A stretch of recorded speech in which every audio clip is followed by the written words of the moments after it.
বেগম খালেদা জিয়ার রোগ মুক্তি কামনায় এবং আমাদের প্রিয় নেতা জনাব জাকির খানের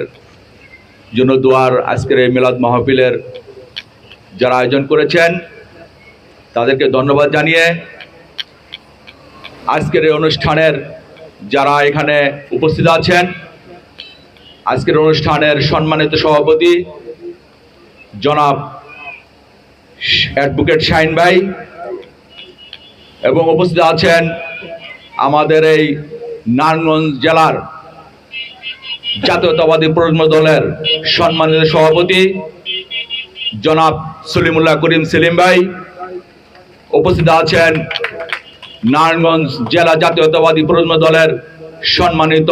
সিনিয়র সহসভাপতি জনাব ফরিদ আহমেদ ফরিদ ভাই, উপস্থিত আছেন নারায়ণগঞ্জ জেলা প্রজন্ম দলের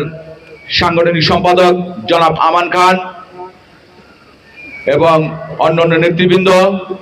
এবং অত্র এলাকার মুরব্বীগণ, আসসালামু আলাইকুম। ভাইরা আমার, আপনারা জানেন এই বাংলাদেশের ফ্যাসিস্ট সরকারের আমলে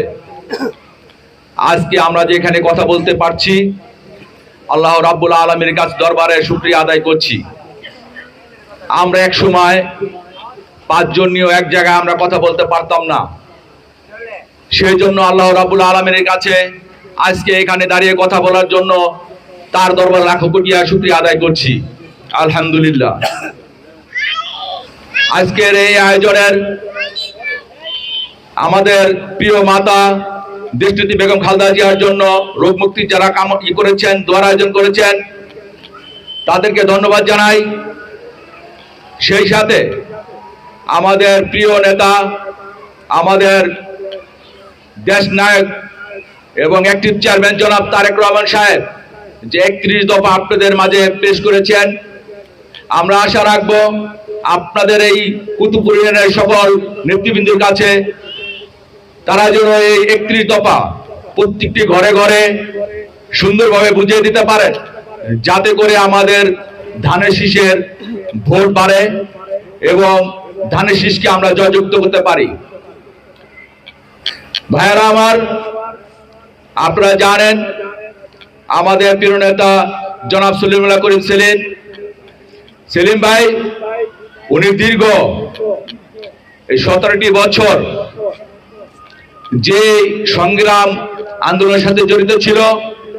এবং বারবার কারানির্যাতিত হয়েছেন, সেটি উপলব্ধি করতে পেরে আমাদের প্রিয় নেতা জনাব জাকির খান সাহেব আমাদের সলিমুল্লাহ করিম সেলিম দাদাকে নারায়ণগঞ্জের 4 আসনে এমপি হিসেবে তিনি দেখতে চেয়েছেন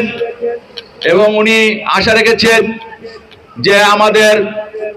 প্রজন্ম দলের সম্মানিত সভাপতি সেলিম ভাইকে নারায়ণগঞ্জ 4 আসনের এমপি হিসেবে মনোনয়ন করেছেন। আমরাও তার সাথে একতা প্রকাশ করে আমরা আপনাদের কাছে দাবি রাখি আপনারাও একতা প্রকাশ করবেন এবং সেই সাথে আমাদের বাংলাদেশের যে আমাদের প্রিয় নেতা জনাব তারেক রহমানের কাছে আমাদের অনুরোধ, উনি বিবেচনা করবেন যারা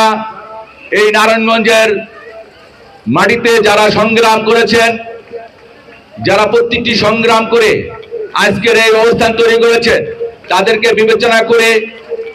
যেন আমাদের দাদা সেলিম ভাইকে মনোনয়ন হিসেবে দেন, এটা আমরা আশা রাখি। তারপরেও একটি কথা থাকে, আমরা তার প্রতি আমাদের শ্রদ্ধা আছে, ভালোবাসা আছে, আমরা তার নির্দেশ মেনে চলবো। উনি এই 4 আসনে যাকে নমিনেশন দিবেন, আমার নেতা দাদা সেলিম সহ জাকির খান সাহেব সহ আমরা সকলেই তার হয়ে কাজ করবো ইনশাল্লাহ। এই বলে আমি আমার বক্তব্য এখানে শেষ করছি। আসসালামু আলাইকুম ওয়া রাহমাতুল্লাহ। বাংলাদেশ জিন্দাবাদ, জনাব তারেক রহমান জিন্দাবাদ, খালেদা জিয়া জিন্দাবাদ, শহীদ জিয়া অমর হোক, বাংলাদেশ জাতীয়তাবাদী প্রজন্ম দল জিন্দাবাদ জিন্দাবাদ।